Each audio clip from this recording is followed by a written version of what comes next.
haddii adiga oo nool si qalad ah lagu aaso maxaa dhacayo sidee ayaa qabriga uga soo dhex badbaadi kartaa ma ogtahay qaladaadka in dadka si qalad ah loo aaso sanadkii u dambeeyay oo keliya ay kor u dhaafeen boqolkiiba 15 waxay u badan tahay dad badan in ay ka naxeen tirada intaa la eg ee qaladka loo aasay balse xaqiiqdii waa mid kaftan ah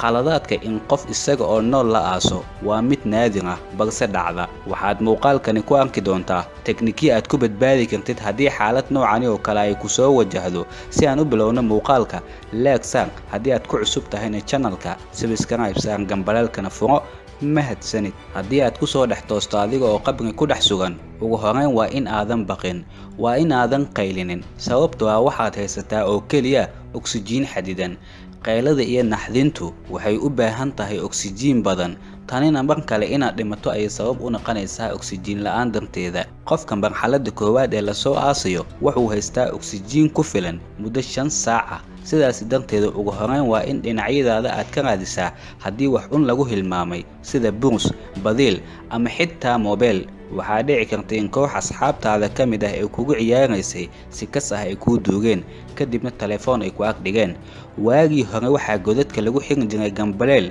si qofka haddii uu soo kaco gambaleelka uu taabto loona soo badbaadiyo balse inay sugan tahay arrintani ama in kale ma helin caddayn igu filan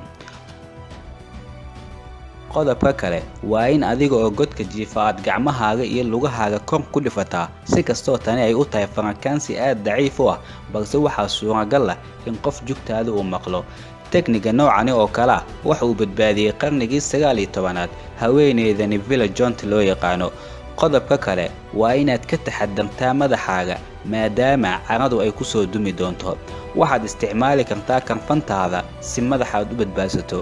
si kastoo dhacdadani inay dhacdo ay naadir u tahay haddana waa mid dhacda khaasatan wadamada aanan la jeegaranin qofka dhintay